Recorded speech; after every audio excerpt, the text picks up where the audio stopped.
Back from the All-Star break, and we're horsing around. Brian McCormick, Darren Elliott, talking Silver Knights hockey. Darren, we're past the All-Star break. We've already been past the midway point for a while, right. But unofficially, this feels like the launch of the home stretch.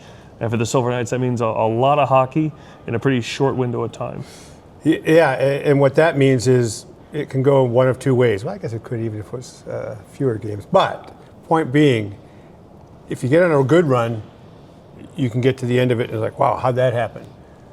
If you can't get on a good run, it can also slide the other way. So you've got to be really aware that you're playing a lot of games in a short period of time. Make sure you're on the right side of that.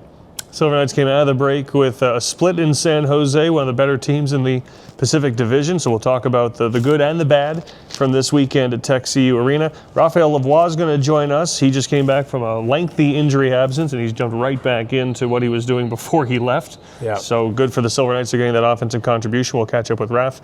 And then Matthew Wilson from the Las Vegas Fire Department is going to hop in with us. The annual Guns N' Hoses game is coming at the end of February. So we give the lowdown what to expect for that, because that's going to be an opportunity for a double header of hockey as the Silver Knights will play Colorado on the 28th, I believe it is, that night. But the police and firemen will go head-to-head that afternoon. Yep. And everyone gets along, everyone does their job. At the same time, there's definitely rivalry there. Oh, for sure. It's been in the market for a long time. It used to be at City National Arena. Now they've moved up to Lee's Family Forum.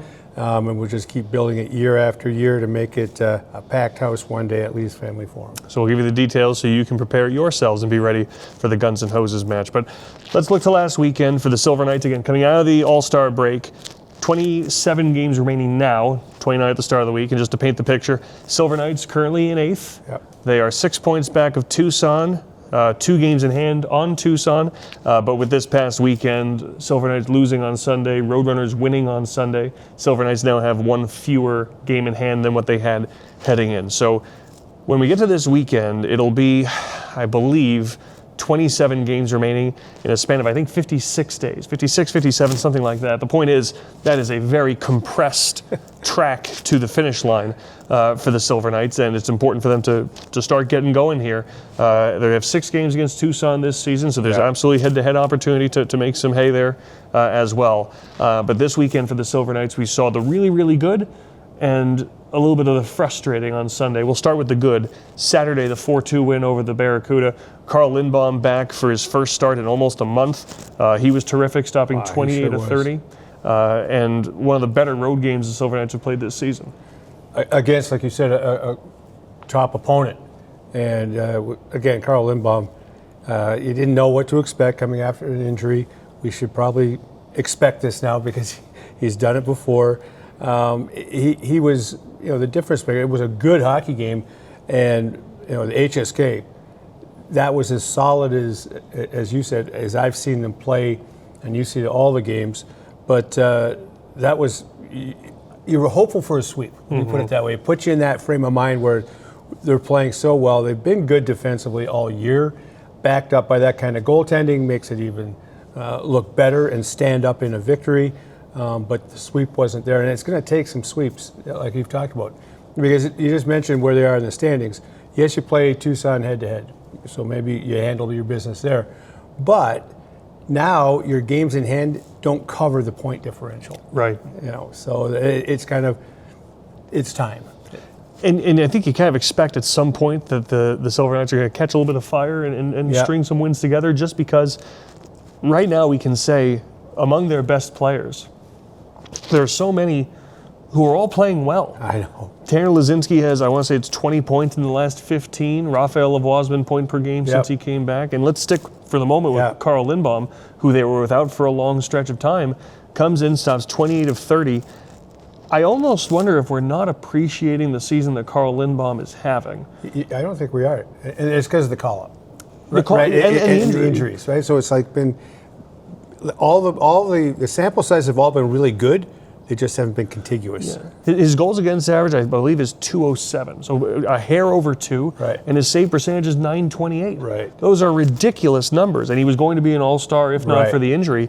Last year, the numbers were great, a hair behind this, but they were great, and maybe because he was a rookie and kind of jumped on the scene, it felt fresh and new. Now, to your point, his greatness has been so regularly interrupted that you kind of lose track of the fact that when Carl Lindbaum is between the pipes, you expect to win most nights. Right, and the other thing that you bring up, rookie, you're like, in the second half of the rookie season, right? He took over as the starter.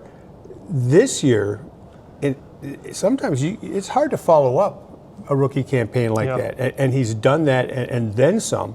So that's to be expected, but that's maybe the other problem. It's like, oh yeah, it's his second year, Sure, this was supposed to happen. Not always. Well, another player that the Silver Knights got great contributions from the last couple of weeks, but particularly on Saturday night, Dylan Coughlin had a shorthanded goal. He now has 6 goals in his last 6 games. I asked Carl about that because, of course, he faces him in practice. Right. All right, what is it about Dylan Coughlin? He's got goal scorer's touch, but what is it that makes him so difficult for goaltenders? And he says, well, he shoots it very, very hard, and it's top corner all the time. All the time. And there's no way to keep up with that. And that's what we've seen from Coughlin, is what's so impressive. He's got a howitzer. We've always known that. But he finds ways. He's not taking them from the tips. He's not shooting with his heels on the blue line all the time. Right. He finds ways to make sure he's blasting that from the tops of the circles, from the hash marks. But he's not cheating. He gets in, but he doesn't sacrifice defensively. That's the veteran that he is, right? And he's very mobile as well. He's a good skater. He uses that to his advantage, getting off the blue line.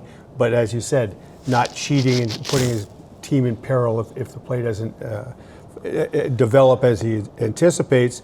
The one thing I've seen this year about Dylan Coughlin, with that howitzer, I think early in the year, he was wearing the glass out.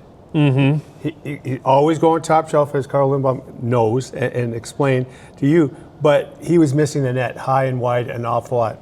But just like anybody else, that believes in what they do, kept shooting. Yeah. And now, recently he's finding the back of the net at an enormous pace. So Saturday was a great outing for the Silver Knights. They had a directness to their game. Ryan Craig was very happy after the contest. Sunday, less so, and we'll dive into how Sunday was different. But a bright spot from Sunday, 2 more goals for Ben Hemmerling. Wow. He's got 4 in the last 4, putting together a really nice rookie season. We saw him last year, but he was injured so much. Right. This is still statistically his rookie season. And not only has he been remarkably consistent, he's gotten better as the season's gone along. And anyone who would question, you wonder as you watch, okay, he's doing great things, but also, he's playing with Taryn Lazinski, and he is. But on that top line, that wing has now been occupied by Jonas Rambjerg with Raphael Lavoie. Yep.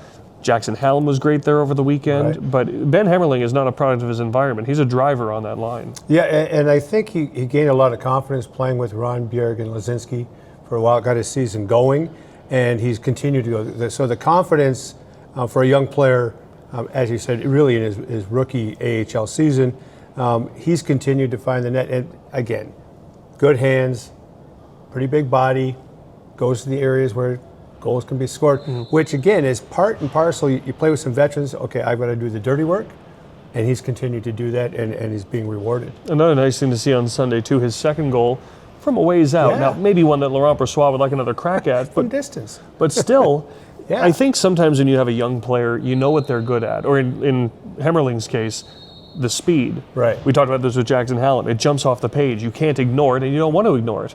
But it makes you sometimes work a little harder to focus. What else is he good at? It's not one-trick pony. The greatness of the one element disguises the others.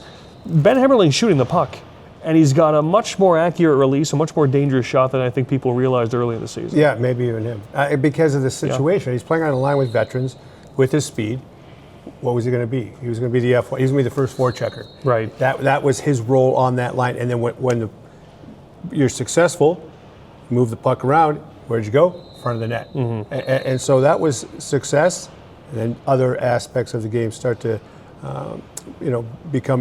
be revealed, if you will. And it's been fun to watch his season so far. Now, on the flip side for the Silver Knights, they did give up more offensively than they would like, and to that point, 8 goals against, the most they've given up in a game this season. But that was not a game in which you would. I mean, I'm sure that the film session this morning was probably lengthy. Right.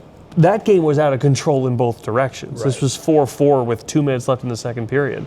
And Ryan Craig said after the game, he says, that's the kind of game that they want to play. It's not the kind of game we want to play. And sometimes when we hear so much, manage the game, play our game, it almost sounds like a cliche in an interview. It means something, because I think we forget sometimes. The way I phrased it to Ryan Craig was to say, like, did that game kind of just take on a life of its own? And that's why you want to manage the game, because sometimes when you're not managing the game, when you're not sticking to your systems, cliche, the game kind of happens to you. Right. And that's kind of what happened to the Silver Knights on Sunday. They were at the mercy of the chaos of that game. Right, and it was, it was sloppy. Maybe coming off the All-Star break, everybody's fired up. The first game was a well-played hockey game. It's sloppy, it's back and forth. But you're on the road, you've won the front end of the back-to-back, and it's 4-4. If you, the key in that, can you get back to your game? Can you say, you know what, we're still in this hockey. If we manage the next 20 minutes, we have a chance to get something out of this game. They couldn't quite do it, and the pucks were flying in at both ends. And now for the Silver Knights, I think that's one of the lessons to learn. With the condensed nature of the rest of the schedule, you're going to need to string some games together. And this weekend was against a very good opponent, but one really, really good, one not so sharp. And now the rest of the way, when the games are coming every other day, you got to find a way to be your best 2, 3, 4 days at a time. And you're not going to be your best. And this is where the second game is a good teaching point almost.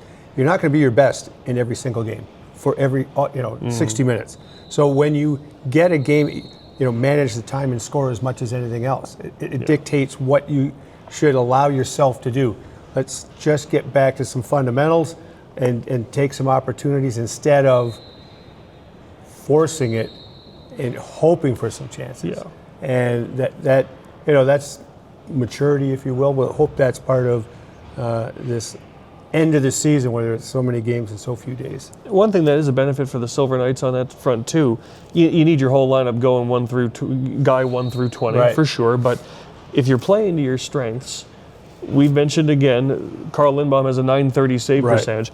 He can't go every day, but at this point in the season, maybe you can give him a little bit of a heavier workload, provided that he's feeling his best. I think they'll give him as much work as the injury allows. I'm sure that's one of the reasons why he didn't play back-to-back, because he played so well in the first game against San Jose. So to me, I would expect it to go to, and it's tough in this league to do it, the 2 out of 3. Yeah. Because of the way it's always stacked up as back-to-backs. But I would expect, if he's healthy, Carl Lindbaum to see some back-to-backs. So his capabilities, and again, they're going to use their whole goaltending battery, but Lindbaum is an all-star for a reason, so to whatever degree he's leaned upon, that's any game he's playing, you're going to go in and say, like, I think we can win the goaltending duel if that's the case. Right. And then what we've talked about all year long, we just talked about Dylan Coghlan a little bit. Lucas Cormier scored on Sunday. He has 10 points in the last 10 games. He's been phenomenal since he came back. And Jeremy Davies. The blue line is a strength. And if the kind of fundamentals you're talking about usually is like, okay, well, we got to be strong from the goal line out. And that's where a lot of their veteran leadership is. You've got Lindbaum being Lindbaum, and then you've got your veterans from the back end out. Right, and then, the year that Tanner Lazinski's having, and we've already mentioned, Ben Hemmerling, some of the younger, Kai Uchez continues to play well. You're driven offensively from your blue line, but I don't see that as a negative, because defensively they've been good, and you have the puck. If your defensemen are leading the attack and spurring you on offense, that means you're in control of the puck. I don't think that's a bad thing at all. Silver Knights gave up 39 shots Sunday in San Jose. Again, that's a lot for them. It's been an anomaly. Going into the weekend, I haven't checked the numbers this morning, but going into the All-Star break, they were top 5 in shots against per game. So if they're playing that way, they're going to have their opportunity to dictate what these last couple of months look like. But for the Silver Knights, work to do as they get set to take on the Abbotsford Canucks this weekend, which a couple weeks ago would have looked like a great opportunity on the schedule. Still a 10th place Abbotsford team, but one that's won 3 in a row and just swept the Ontario Reign. They'll have played 2 games this week before they get to Lee's Family Forum. So scheduling again at home, back-to-back, team on the road, already played, sets up, win the first one. college coach used to say, can't sweep the weekend if you don't win the first one, so you got to start there. But Abbotsford wins the cup last year. All their players in Vancouver. Slowly they've been matriculating back to the AHL, and it shows in their record recently. Right now, as of right now, Jonathan Lekermacki, Arshdeep Baines, Victor Mancini, all down with the Abbotsford Canucks. So we'll see what that looks like by the weekend. But for the Silver Knights, a good challenge in games that they need to put some points together. And Lunar New Year fun this weekend as well. Details coming on HendersonSilverKnights.com. It is the year of the horse. So That's what Kim Frank was talking about that this morning. yeah, so we'll see what our design team came up for that. Not on this show, we're not ready just yet, but we'll make sure you see those before the weekend comes. But we'll hop out. When we come back, Raphael Lavoie will join us. Again, on a great tear since he rejoined the lineup from injury. We'll talk about his path back. What the fellas been doing in the lounge this year, they're playing chess. Really? Apparently Raphael Lavoie has a lot to do with that. So I'd be playing checkers, as they say. details to come. They're horsing around, so are we. Back in a minute.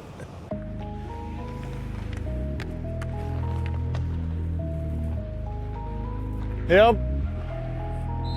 That's me. Huh? That's my goal. You want my stick?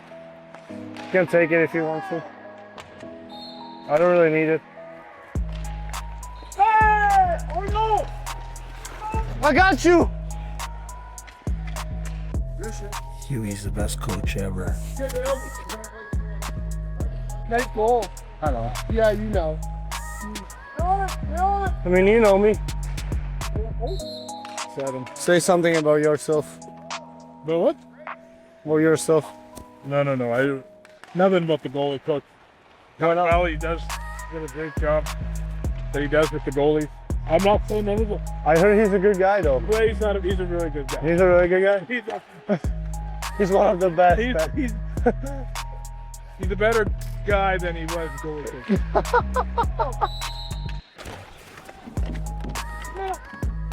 Yeah, I'm just gonna eat it here. I was there, man. I just wasn't quite there. No, I was there. Yeah, sure, Hammer. Hey, Hammer. It's okay. You don't have to cry here. You don't have to cry. That was bad. Yeah, bad talk about you. Do you think you're gonna score today? I got it! Hey, he's just heavier than you guys. It's fine. Yeah, sure. Yeah, sure. Okay, Patty Kane. Okay, Patty Kane. Hey! Hey! Hey! Wow, you're stronger than you look. It's a good defense, no? Yeah, it's good defense. Tell my offense is better. Hey, I'm done. Okay, I'm done. That was good, no? I come in, yeah, you were great.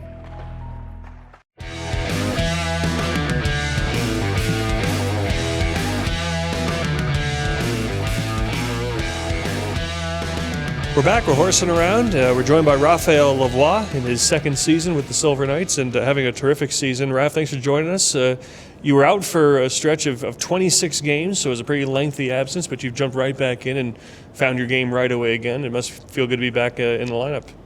Yeah, it feels great. Like you said, I missed a decent amount of time right in the middle of the season. So it's pretty new to me, never happened before. But had to get fixed and back healthy now. I'm not going to be so presumptuous as to say that you already feel exactly the way you felt when you left the lineup in November. Maybe you do, but you certainly, the box score looks the same. Are you surprised you're able to find it that quickly? Yeah, to be honest, I didn't think I'm it's going well offensively. Like, obviously, there's still some details that I'd like to address, you know, like the little things like that aren't really there because I haven't played in so long. But the offensive touches is surprisingly still there, so that's good. So not to linger on your injuries, speaking of lingering, you the hardest part of being away from the lineup in your rehab, what was that to go through? Hardest part is definitely not being with the guys. Like I said, this is the first time that I've had a surgery before, but it was at the end of the year, so it was throughout the summer where I'm back home.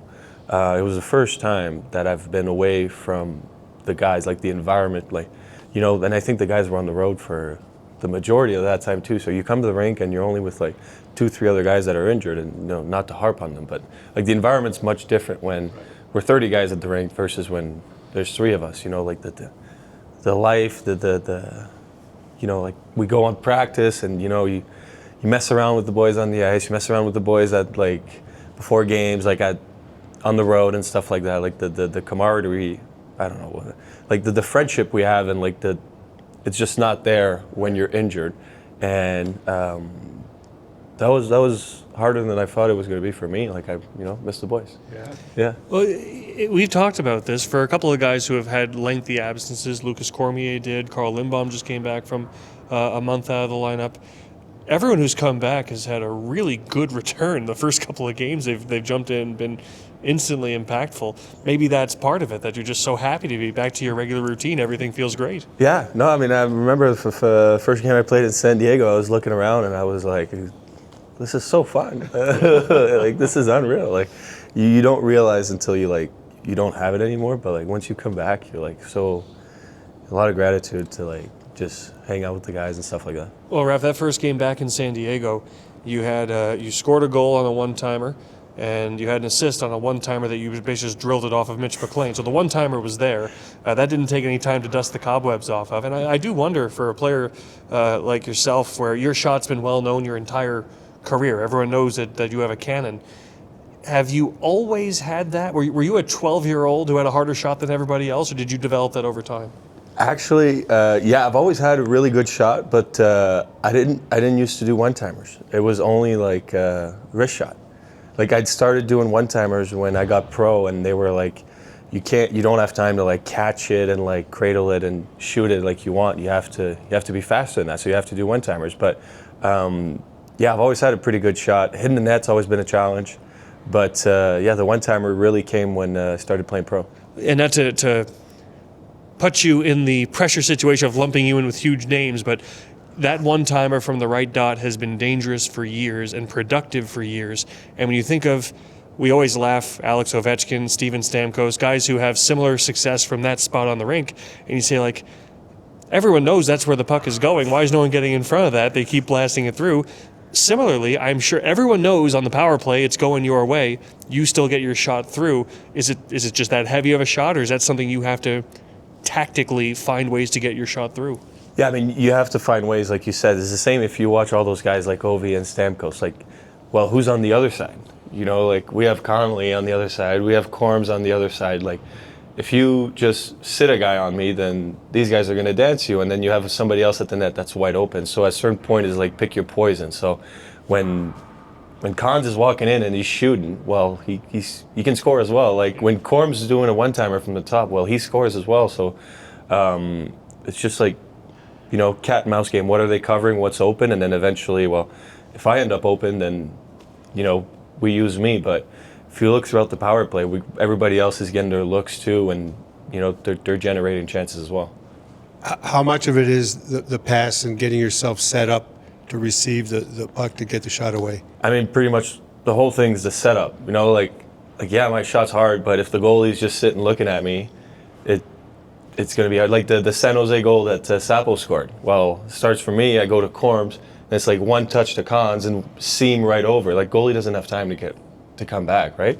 If he's just looking at me, that's probably not going in. But then the whole movement, the setup is important. Like the shot also, but like it benefits from the setup.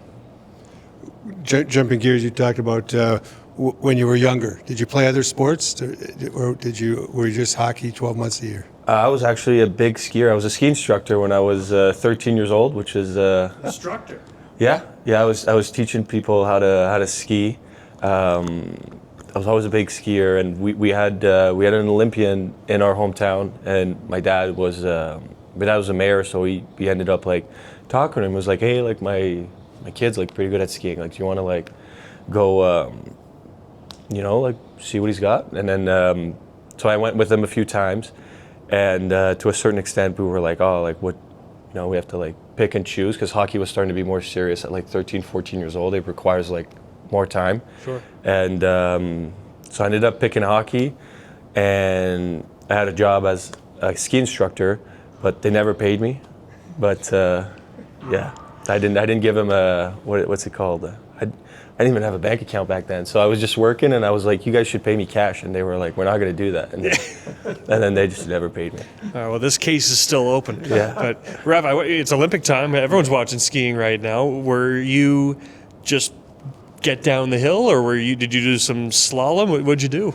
Yeah, I was more of a like the big G thing. Yeah. Yeah. So I like to go fast, and I mean, honestly, like I'm not saying I was going to be an Olympian or anything. Sure. I'm just saying like I was a really good skier. Sure. Of course, the nature of your profession now, that's not something you really get to do in the winters anymore. Exactly. That's pretty sad, actually. You know, we can't do that, and also just time-wise, it doesn't work because we're here. But I imagine that everyone's watching the Olympics, everyone's enjoying it, and I talked to Darren about this. I've been watching a lot of curling. I've never curled a day in my life, but within 3 days, I think I'm an expert. I'm like, how can you not roll that behind the guard?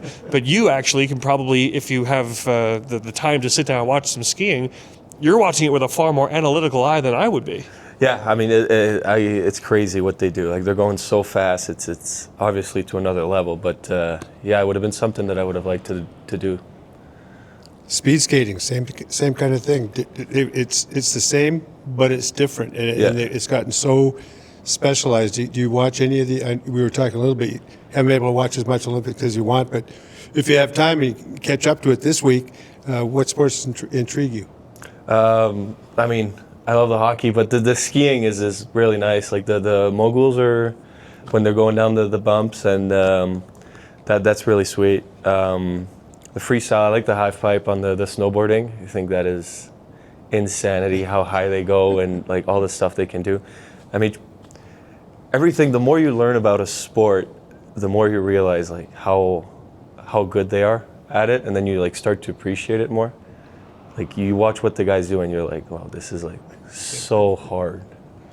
While we're talking about off-ice activities, we've already talked about a couple of topics here that you've given us real analytical, strategic explanations, which I appreciate. That's how your mind works, and I know that because I've been around teams throughout my life that off the ice, when they're hanging out, you know, maybe they're playing Xbox, maybe there's a card game. I've never been around a team that hovered around a chessboard before, and this team does that. In your lounge, there's a chessboard. You guys play, and from what I've been told, you're among the best. Yeah, I mean, I've always liked to play chess. My dad taught me when I was young, gave me zero chance. He'd always beat me, and eventually I got better. But I really took a step when, you know, we're on the bus so often. And I was like, well, instead of just looking at Instagram for 4 hours on like just buried in my phone, I watched some videos. I play chess online, and you know, with the competitive nature that all of us have, I was like, I want to get better. And then I mean, by no means am I best in the world, but it's fun to play against the guys. And I think Jojo was staying with Mitch and Macker, and he taught him how to play, and then they brought a chessboard at the rink, and then everybody was like, we all got into it, and everybody was playing. Is that how it started? Because again, I don't know how many lounges there are in the American Hockey League with a chessboard. It's got to be if it isn't one, it can't be more than one. Well, that's how it started. So Jojo, I used to play with him last year because he's a really good player as well, and he stayed at training camp at Mitch's house with Mac, and then he showed him how to play. And then they just got the bug, and then they were like, "Oh my God, this is the greatest thing ever!" Yeah. And so they brought it to the rink, and then we used to play a lot before or after practice. Do you find? I know guys who've played here before: Mason Morelli, Jake Bischoff, Byron Fraze. They were big crossword puzzle guys. They do that on the flights, and they just a mental exercise. You guys playing so much chess, do you find it only applies to the chessboard, or do you think working that mental muscle makes you better in other areas of hockey or elsewhere? I think it helps. You know, like we've left school. You don't really have that mental challenge as much anymore. You know, it's so easy to just go home and, like you said, play Xbox or be on your phone, or if you have kids, you take care of your kids. But I feel like it helps you. You know, you're still trying to learn. Like, you got to read books. You got to do something to stimulate your brain a little bit. Technique. We'll go back to hockey and your shot. stick technology over the time you've learned how to one-time the puck. How much of a difference has that made? Are you really like one of those guys that works on your sticks a lot, or do you care about the flex that much? Or I genuinely think I've had the same stick since I'm 14 years old. like I said, technology. No, but like I think they've like changed certain things. But I used to break sticks a lot when I was younger, and then I got like a long stick, 95 flex, and I've had the same curve, same flex, same length since I'm 14 years old. So yeah. Are you that way with a lot of things? Some guys love change. Some guys hate change. They don't want to change gloves. Some guys just they break in their stuff and they like their stuff. Are you like that across the board, or is it sticks specifically? No, I like to keep the same things, and you know it's a routine. Like I've tried different sticks with practices, or if something happened, let's say during COVID, we had issues getting my sticks for whatever reason. I had to play with different sticks, but no, I've always liked, you know, pretty much the same thing. I'm not really, I'm not too picky on my stuff.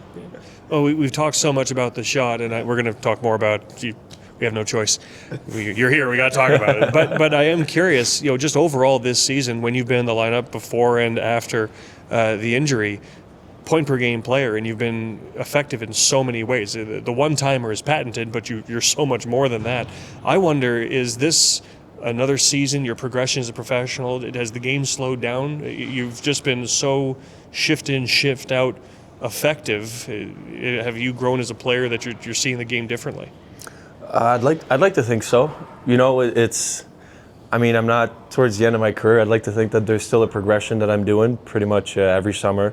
Like we talked about earlier, like we're working on things throughout the off season to be, you know, a more complete player, have like develop some skills. You know, like a lot of the stuff is along the boards. Like how well can you pick up a puck and like make a play? You know, that's not your shot, but you're going to get more shots off of that.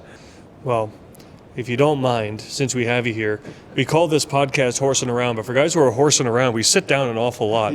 If you're talking about the details of the shot and how you pull it off, would you mind showing us? Yeah, sure. All right, let's take a walk. Good. Well, show us how you used to catch and release it. You talked about your shot. You used to catch it. Yeah. The wrist shot.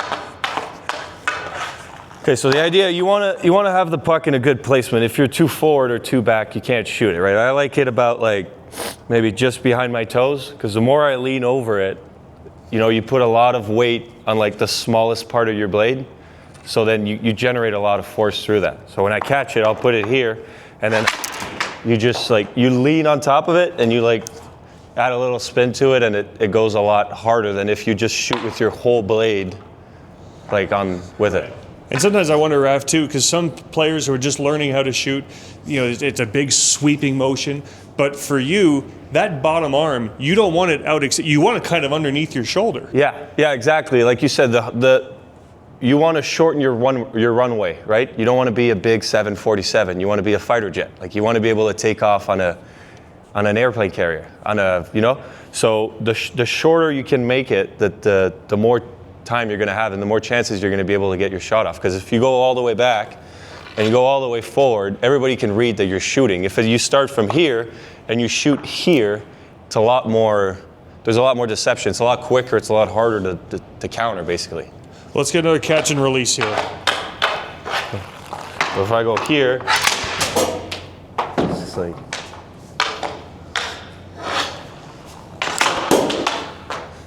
You're trying to just make it quick. It's pretty much the same idea, yeah. But the one-timer is more about your hips than like, the wrist shot is all like your wrist and where you're placed in it. But your one-timer, it's almost like not even your arms. You just want to rotate, and like you just have to time it, and then you lean into it and you hope your stick doesn't snap in half.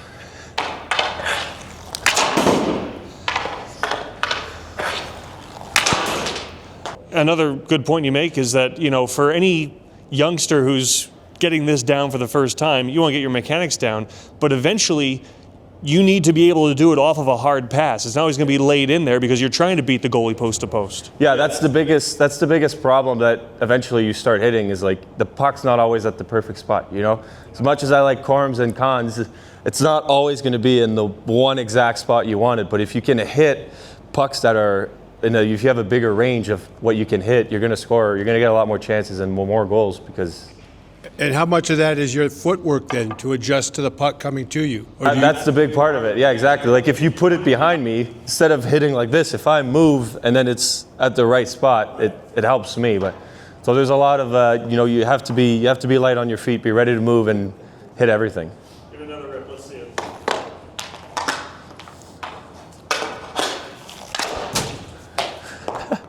I hit the net. Give him a bad pass. I flip-flop. Fans are used to looking for it, and now they know what goes behind it. Raph, thanks for showing us, and thanks for taking some time with us on Horsin Around. Thank you, guys. That is Raphael Lavoie. We'll step out. When we come back, Tyler Elliott from the Las Vegas Fire Department joins us to get us ready for Guns and Hoses. That's straight ahead on Horsin Around. Left wing corner, out to the point. Simashev, wrist shot blocked by McKay. It's a foot race coming way out as Stauber to poke it away. He put it into the body of McKay. The net is open, and Sapovalov scores. Riley McKay was going to win the foot race, so Stauber came all the way out above the circles to make a desperation sliding play. He couldn't get out of the zone, and Matthias Sapovalov with a wide open net gives the Silver Knights a 2-0 lead.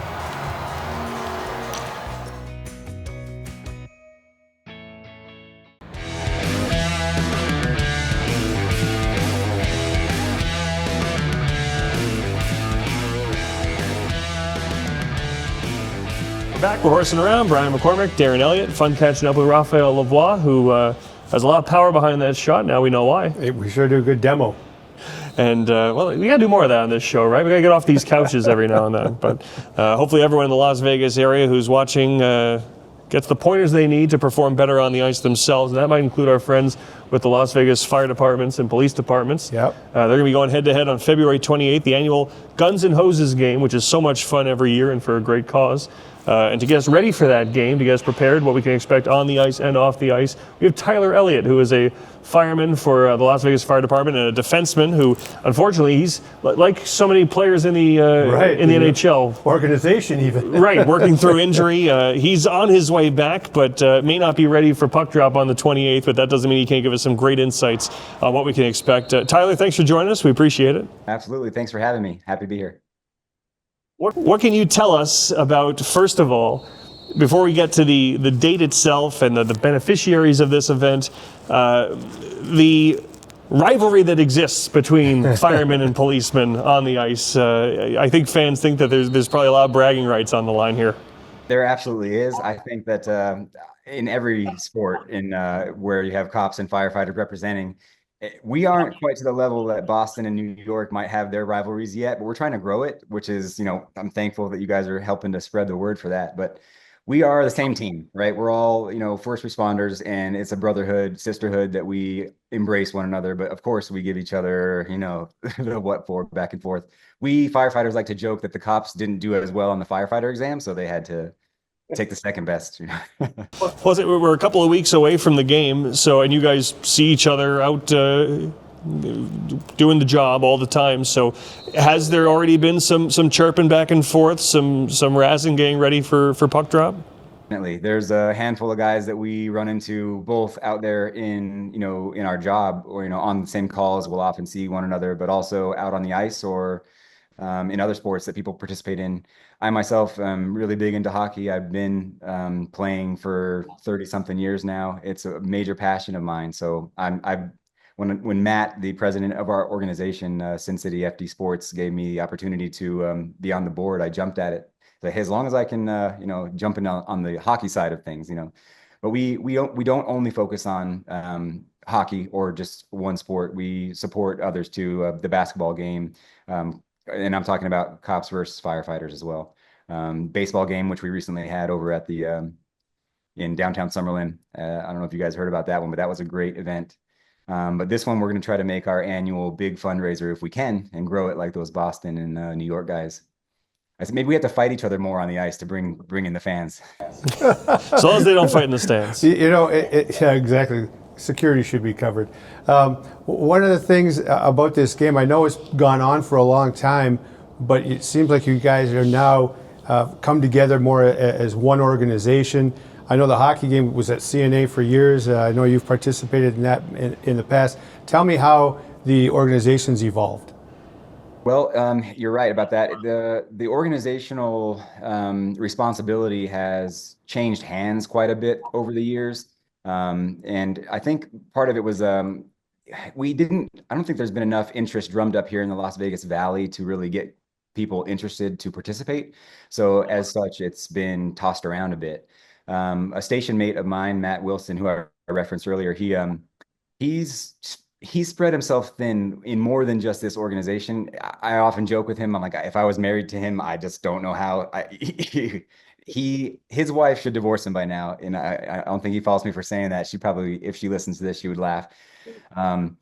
He is amazing, honestly, and all credit needs to be given to him. He ran with the lead on this and I know he used a lot of AI programs to help him develop a lot of the official side, but he single-handedly essentially created this 501c3 organization, and as such has drawn in a lot of support from other firefighters, cops. Oh, actually, Matt's doing such a good job that maybe we will, join that organizational approach.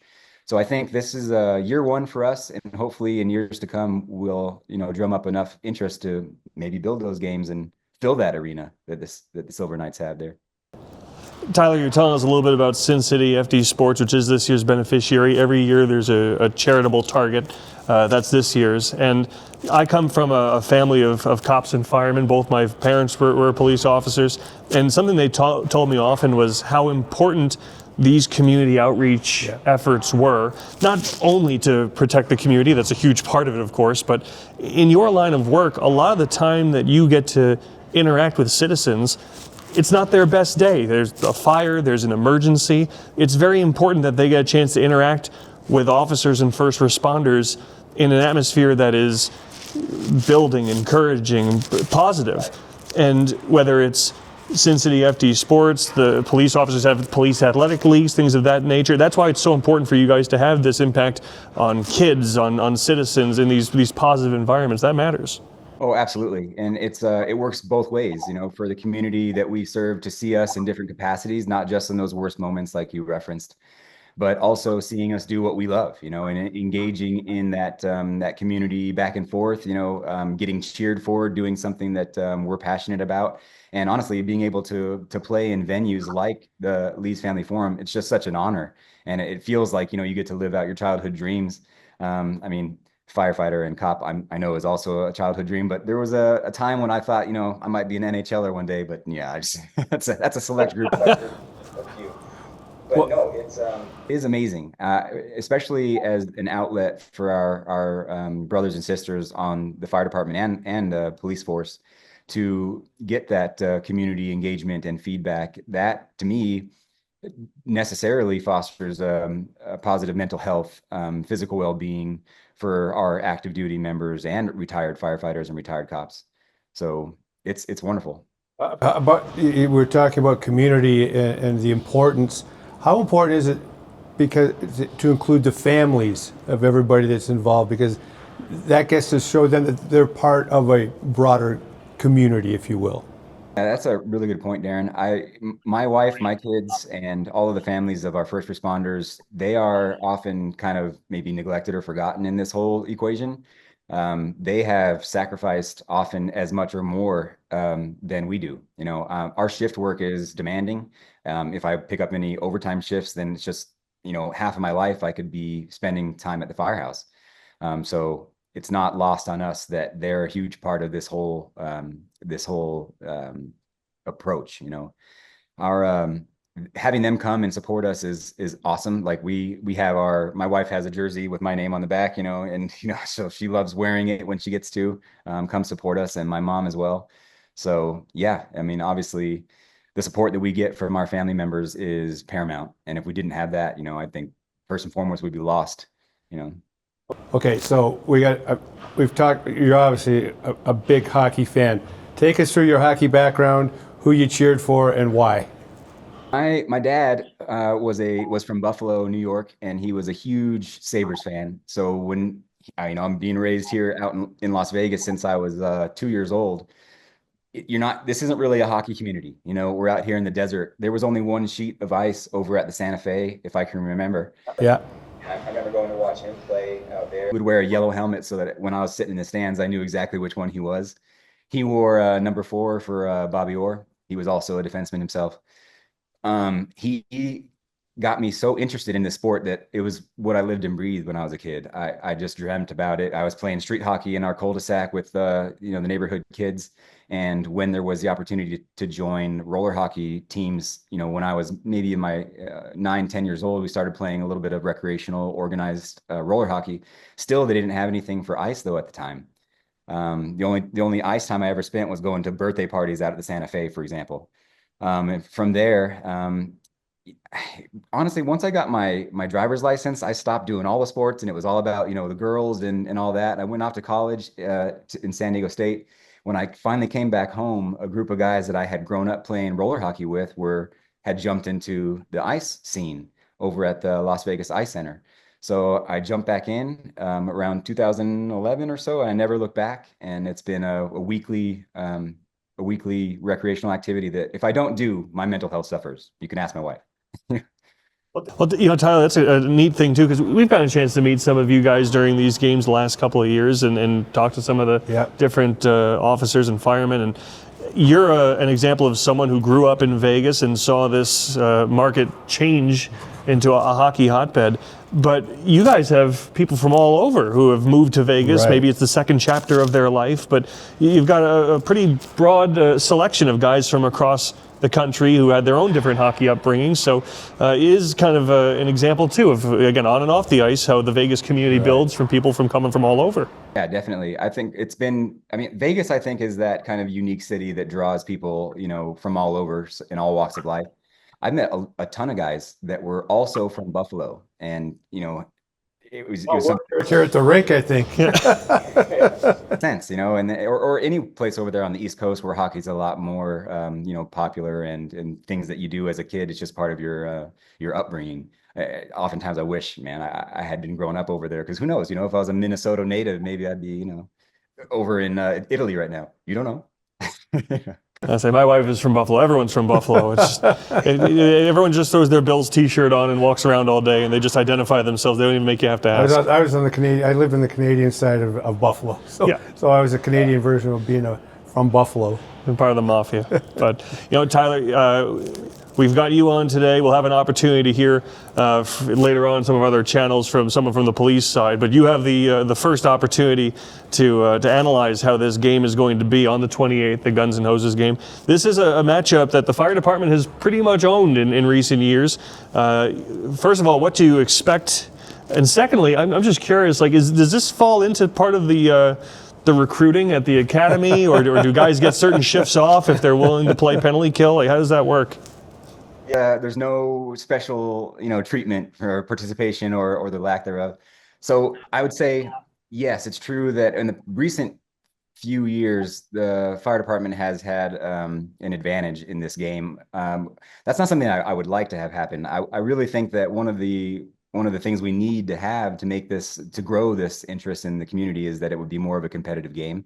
And in the past, I guess cops had our number before that I had participated. But my prediction, almost my guarantee, is that once again, I think we've put together quite a team this year. The firefighters. We honestly, I don't see the cops beating us. As such, we've asked Derek England and Randy Burridge, another local ex-pro, that they agreed. I know Derek England is confirmed. I believe Randy Burridge has agreed also, but we are giving the cops, a couple, some needed skill apparently. They're part of the VKK alumni. Even still, I think the cops aren't they don't stand a chance against fire this time. Tyler, we're going to give you an opportunity to take a shot on our behalf, I suppose. You mentioned to us that you play men's league hockey every now and then with Darren Millard, who is a goaltender. Most of our viewers know that. It doesn't sound like he was given the invitation to join the police department. Is he that good? You didn't want to give him that much of an edge? And I'm going to out him. Darren asked me if the cops needed a goaltender. So I said no. I said they got their goaltenders lined up already, but we offered the opportunity for Millard to be our honorary coach, which he hasn't got back to me about yet. So I'm waiting to hear back. And he says he's going to have me on the show sometime this week, so we'll see. I'll push him on that. That sounds safer because Millard could go either way. That's right. He either he shuts you guys out and he gets to have his next few speeding tickets, or he gives up 10 and he's getting pulled over every 5 minutes. So maybe he's making the right call. But I put a few in on him myself, and I remember those because those are significant moments. well, we'll make sure he gets back to you this afternoon because the game is coming and you guys need that leadership behind the bench, yourself included. You might be wearing a suit behind the bench, you said. I definitely threw together some lines for our guys this year, and I have some special teams drawn up. So I'll be doing a little coaching too, but I'll be Darren's assistant if he agrees to come out there. Here we go. If you're going to be coaching, that means you're going to have more interviews to do. So we're glad you're able to get you going with this one, get you started. It's going to be a lot of fun. February 28th, 12 o'clock puck drop at Lee's Family Forum. Looking forward to it. We're going to absolutely. Darren and I will be there. Looking forward to watching ourselves. Tyler, thanks for joining us today. Absolutely, thank you guys. Appreciate you. And that's Tyler Elliott, Las Vegas fireman. Really excited for the game. We're all excited for the game. It's always a great time. It is, and they say it's just starting, although they've been part of it in one form or fashion for a number of years while it was hosted at City National Arena. They moved to Lee's Family Forum. They have an organization, their own 501c3. Let's try to get out as many people as we possibly can. We want to see the building full. If not this year, let's creep towards that to a sellout eventually. Plus, a rivalry is always fun, and a doubleheader in this case, too. At noon, the puck drop between the policemen and the firemen, and then that night, the Silver Knights hosting the Colorado Eagles, important game against the top team in the division. And the first 1,500 fans will get a Snoopy plush toy. So can't go wrong. It's a triple header there. All the reasons I can possibly give you. Make sure you come down and join us as we go along. Every game counts, every 2 points counts, and a great cause for the Sin City FD organization as well. It's Sin City FD Sports. Make sure you support a great cause. Well, that'll do it for us. Special thanks to Tyler and to Raphael Lavoie.